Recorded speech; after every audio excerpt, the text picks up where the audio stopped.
Nathan Judah. I'm here with Wolves reporter Joe Edwards. Joe, you've just been to the press conference to see Nuno pre-Bristol City.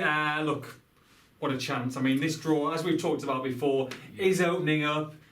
Two of the big boys play against each other. Look, Wolves could be second or third favourites if they get through Bristol City, but it's a big but if they get through Bristol City because they are a decent side. Bang in form. 9 straight wins across all competitions. I think it's 15 unbeaten. This is a team that is as in form as you can get, really.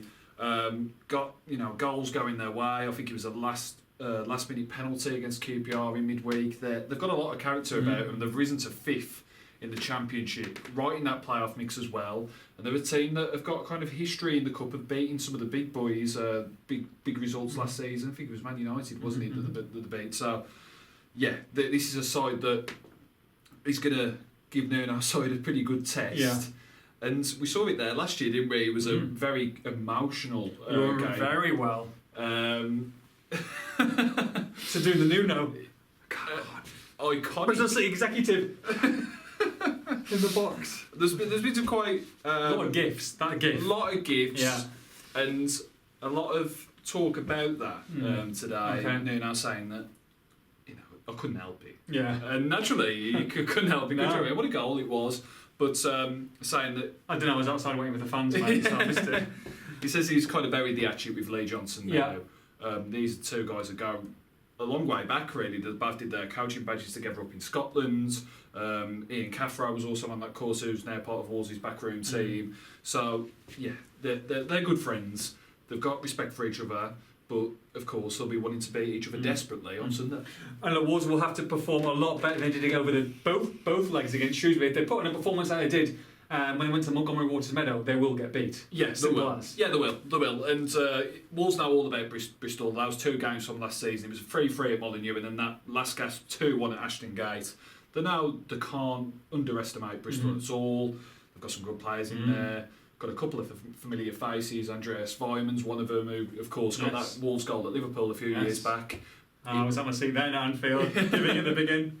He might not play though. Okay. Apparently he's got to see an osteopath to perhaps realign his back and bottom of his spine. Get it back into joint. Yeah, so that sounds a bit painful. So he might not play, but nevertheless, they've got a lot of options and a potential players to hurt Wolves. But Wolves, if they're at the best, should win. Exactly. Should hopefully changes. So the big question is, obviously, he's gone with. It's not a second string by any means. He's gone with the same back five before. Some midfielders, but obviously it's up top where he's changed it around a bit. What do you think he will play? Do you think we're going to go back to a full strength team, or do you think it's going to be a bit of mix and match again?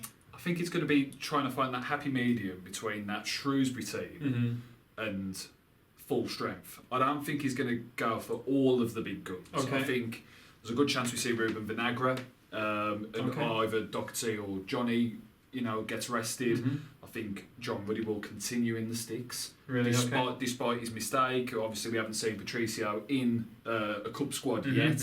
It very much seems that Nuno has been there himself, the cup keeper. I think I'm leaning towards that he'll stick with Ruddy. We never know, but I think Ruddy will play. I think Vinagre will play. I think we'll probably see Romain Saiss.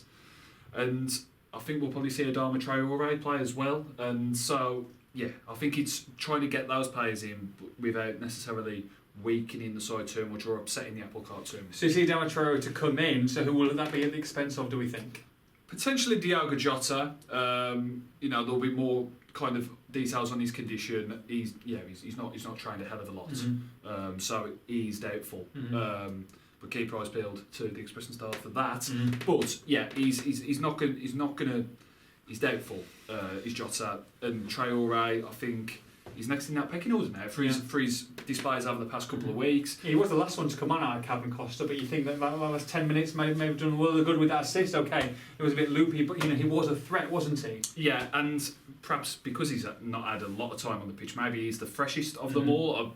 I know a lot of them, Costa, Traoré, haven't had a lot of game time, but if there's one that you think can give Bristol a lot of problems. Traoré knows the Championship as well. I know the Costa and Cavaleiro do as well, but Traoré was arguably the best player in the Championship last season. So if he gets a chance at Bristol, I'd be looking to take it with both hands. But what you are saying in that there might be a change in trio to come in. That now we're expecting you kind of expecting or insinuating that Raul will start, which will be huge. Yeah, I think so. I don't know why you'd want to leave anything to chance.